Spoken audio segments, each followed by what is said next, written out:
Hello everyone, my name is Akash and today we are going to talk about a landmark judgment of Navtej Singh Johar versus Union of India. And with Navtej Singh Johar versus Union of India, we are going to discuss about some other landmark judgments and homosexuality topic. This video is going to be in bilingual language. And first, पहले हम शुरुआत करते हैं कि homosexuality है क्या और ऐसा पहले क्या था कि ये कानूनी जुर्म था, क्यों था, कैसे, तो हम इस बारे में जानते हैं।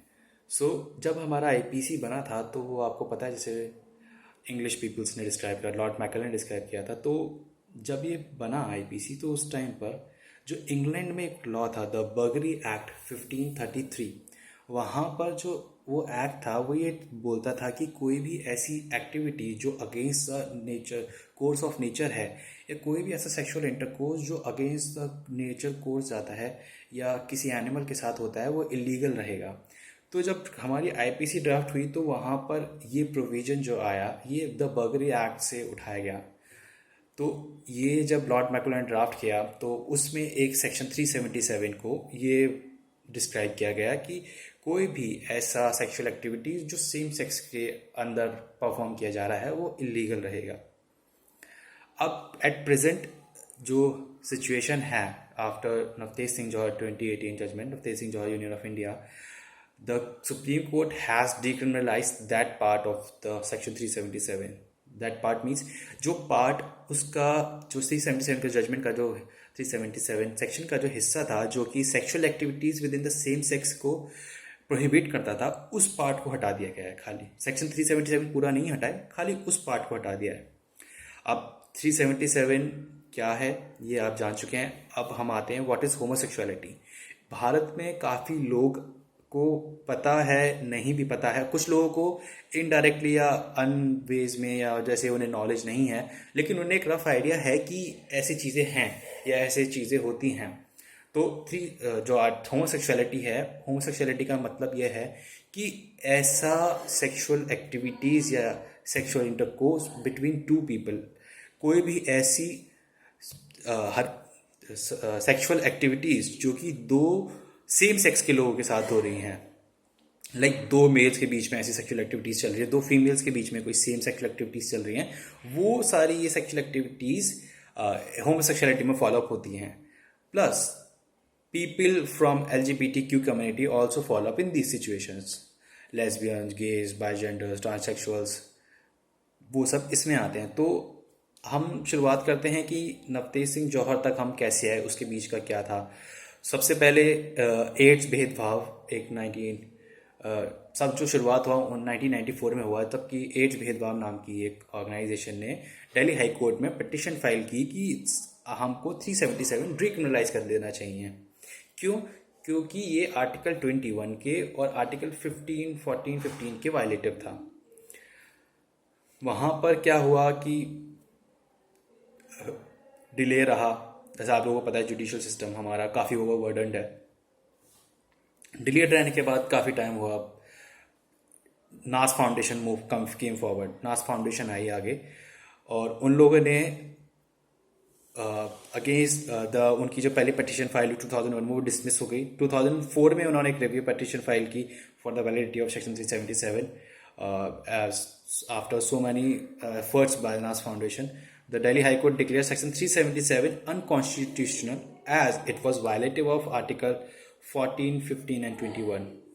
Article 21 court has said that every person has to live right to live with dignity and privacy, whereas 14 says there's an unreasonable discrimination on the grounds of sex, like homosexual has been treated very in unexpected ways, like they are not treated as in human beings, they are treated as in like animals or in much worse ways.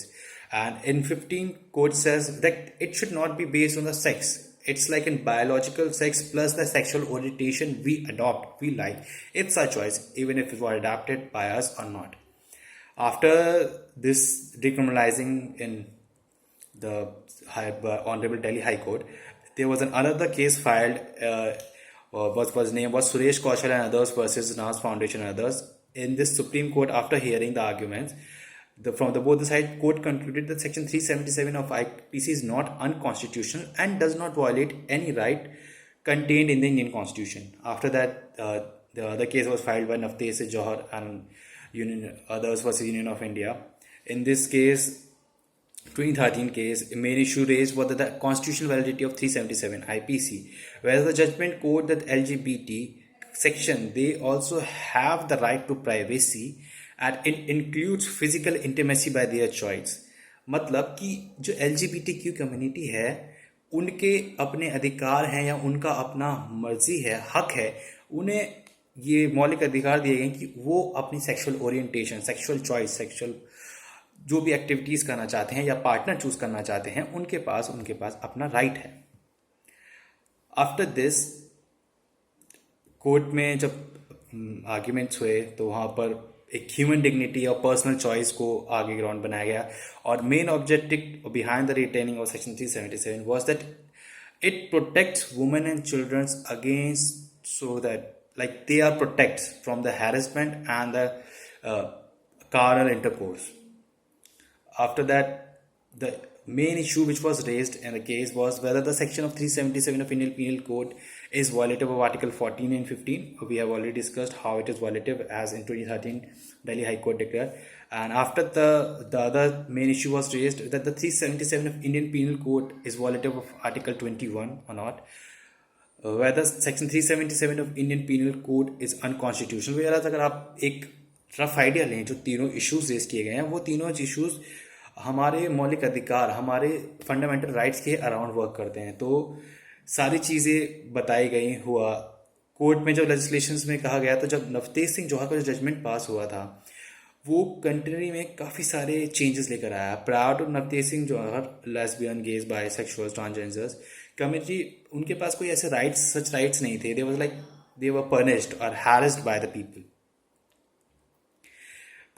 Supreme court ने दोनों side के respondent और petitioner side के argument, submissions पढ़े, सुने और judgement में court ने कहा था, सुप्रीम कोर्ट ने आखिर में आकर कहा that court the respected supreme court has said कि the section 377 of Indian Penal Code is unconstitutional as it violates the right of 14, 15, 19 and 21 of the Indian Constitution. Moreover, therefore, overrules the given Suresh Kaushal and others versus Nas Foundation and others judgment. So, इसमें सुरेश कौशल की जो judgement दी गई थी वो unconstitutional या उसे overrule कर दिया गया. Moreover, it was declared that Section 377 will be still governing only on non-consensual sexual activities commit against the will or against any minor. अब यहाँ पर कोर्ट ने बड़े अच्छे से डिस्क्राइब किया कि जो सेक्शन 377 का हिस्सा है जो कंसेंशुअल सेक्सुअल एक्टिविटीज़ को डिक्रिमिनलाइज करता था वो अनकॉन्स्टिट्यूशनल हो जाएगा. अब जो बचा हिस्सा है उसका 377 का जो कि प्रोटेक्ट करेगा अदर पीपल्स को, कि जैसे रेप है. अब अगर वो एक जेंडर बेस्ड है कि वो फीमेल के साथ ही हो सकता है, लेकिन यहाँ पर जो 377 है वो बता रहा है कि ये अगर किसी मेल के साथ कोई मेल फोर्सिबली ऐसा करता है, सेक्सुअल इंटरकोर्स करता है, तो वहाँ पर ये सेक्शन एप्लीकेबल रहेगा और उसे as per this section punishment दी जाएगी. तो मैं समझता हूँ कि आप लोगों को पूरा समझ आ गया होगा क्या है, सारी चीज़ें कैसे कैसे हुई हैं. अब जैसे अब बात करें तो जैसे मुस्लिम लॉ पर्सनल बोर्ड है और काफ़ी सारी एक्टिविटीज़ हैं ऑर्गेनाइजेशंस हैं जो कि एक्सेप्ट नहीं करा. वेराज देखें कुछ ऐसी ऑर्गेनाइजेशन भी हैं जैसे CPIM है, RSS है, UN है, इन लोगों ने बहुत ज़्यादा अप्रिशिएट किया है जजमेंट को. इन्होंने कहा है कि बहुत आगे का एक जो इंडिया का फ्यूचर है वो ब्राइटन अप होता है इस तरीके इन सब चीज़ों को एक्सेप्ट करके. और जैसे मॉडर्न टाइम में सारी चीज़ें बदल रही हैं, आई थिंक ये मेरा पर्सनल व्यू है कि हम लोगों को भी कुछ चीज़ों के साथ बदलना चाहिए, कुछ चीज़ें एक्सेप्ट करनी चाहिए. जैसे सोसाइटी एक एवर एवोल्यूटिंग है, वो हमेशा बदलती रहती है, हमेशा उसमें चेंजेस आते रहते हैं. तो इसी तरह काफ़ी सारे जैसे हमारे रूल्स एंड रेगुलेशंस हैं तो हमें भी उनके अनुकूल, परिस्थितियों के अनुकूल या सिचुएशंस के अकॉर्डिंग उन्हें हमें चेंज करना चाहिए. सो मैं समझता हूँ कि मैं आप लोगों को समझाने में सफल हो पाया होगा. एंड अगर आपके पास कोई क्वेश्चन है या कोई क्वेरी है इससे रिलेटेड या आप कुछ पूछना चाहते हैं तो you can email me at akashrai2608@gmail.com. and if there is any point I have missed or I have said anything wrong, so I'm really extremely sorry for that. I have tried my best to research on this topic and to give you information about it. अगर मेरे से किसी भी तरह की कोई भूल हुई है इस वीडियो बनाने में तो मैं आपसे माफ़ी चाहता हूँ. अगर आपको कुछ लगता है कि कुछ मिसिंग रह गया है तो आप प्लीज़ वीडियो में कमेंट करके बता सकते हैं.